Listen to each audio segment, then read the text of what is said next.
అందరికీ నమస్తే అండి. మన ఛానల్ సబ్స్క్రైబ్ చేయండి, లైక్ చేయండి. సో ఏబిఎన్ న్యూస్ ఛానల్, అలాగే ఆంధ్రజ్యోతి పత్రిక, ఏబిఎన్ రాధాకృష్ణ గారు దాని అధినేత. సో ఆయన మీడియా వ్యవహారం పత్రికల్లో ఎక్కువగా జగన్మోహన్ రెడ్డి గారి ఆయన దుర్మార్గుడు, రాక్షసుడు, ఆయన పరిపాలన చేత కాదు, రాష్ట్రాన్ని ఆర్థికంగా కొలగొట్టారని చెప్పేసి ఆయన ఇష్టానుసారంగా వార్తలు రాయటం, ఏబిఎన్ న్యూస్ ఛానల్లో డిబేట్లు పెట్టడం, ఇవన్నీ మనందరికీ తెలిసిన విషయం. సో ఉన్నట్టుగా ఉండి రాధాకృష్ణ గారికి ఏమైందో తెలియదు, తెలంగాణ మీద పడ్డాడు ఆయన. ఎందుకంటే తెలంగాణ ఏదో టీఆర్ఎస్ పార్టీ వల్ల జాగీరా అని చెప్పేసి వారాంత పలికల్లో ఏదో ఒక ఆర్టికల్ అయితే రాయటం జరిగింది.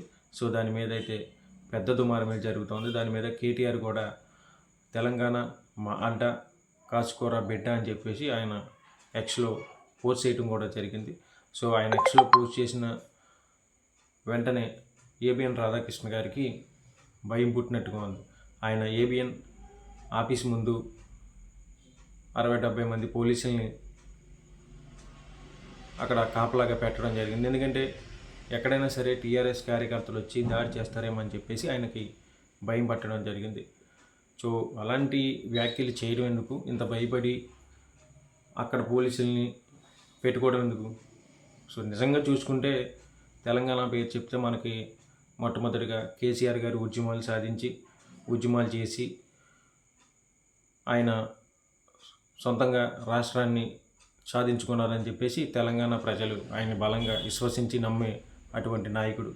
సో అలాంటి వివాదమైనటువంటి వ్యాఖ్యలు, ఎందుకంటే వాస్తవంగా చూసుకుంటే అక్కడ 10 ఏళ్ల పాటు కేసీఆర్ గారు ముఖ్యమంత్రి కావడానికి అక్కడ ప్రజలు సహకరించారంటే తెలంగాణ ప్రత్యేక రాష్ట్రంగా ఏర్పడడానికి కేసీఆర్ గారి కుటుంబం ప్రధానమైనటువంటి పాత్ర పోషించిందని చెప్పేసి అందరికీ తెలిసిన విషయమే.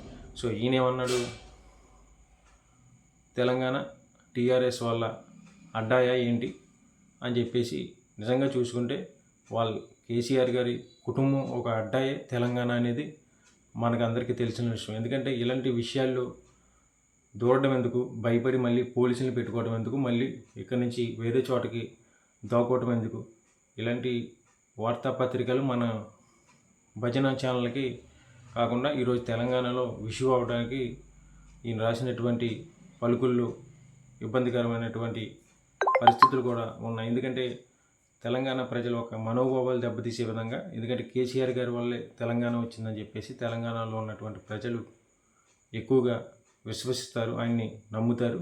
సో వాళ్ళు అడ్డా కాదని చెప్పేసి ఈయన రాయటం అనేది కరెక్ట్ కాదు. సో ఏ విషయాన్నైనా సరే మనం ఆలోచించేటప్పుడు పూర్తిగా తెలుసుకొని మనం చేయగలగాలి. ఎందుకంటే 10 ఏళ్ల పాటు ఆ రాష్ట్రంలో ముఖ్యమంత్రిగా ఉండి మన తెలుగు వాళ్ళని ఎవరినైనా సరే కేసీఆర్ గారు కానీ, కేసీఆర్ గారి కుటుంబం కానీ, వాళ్ళ పాలకులు కానీ ఎవరైనా సరే తెలుగు వాళ్ళని ఇబ్బంది పెట్టినటువంటి పరిస్థితి గత 10 ఏళ్ళు ఎప్పుడూ కూడా జరగలేదు. సో అలాంటి విషయాలన్నీ గుర్తు చేసుకోకుండా ఈయన ఇష్టానుసారంగా ఈయన పత్రిక ఏదో ఉందని చెప్పేసి కేసీఆర్ గారి గురించి, కేటీఆర్ గారి గురించి రాయటం అనేది కరెక్ట్ కాదు. మొన్న మహాన్యూస్ ఛానల్ మీద దాడి జరిగింది.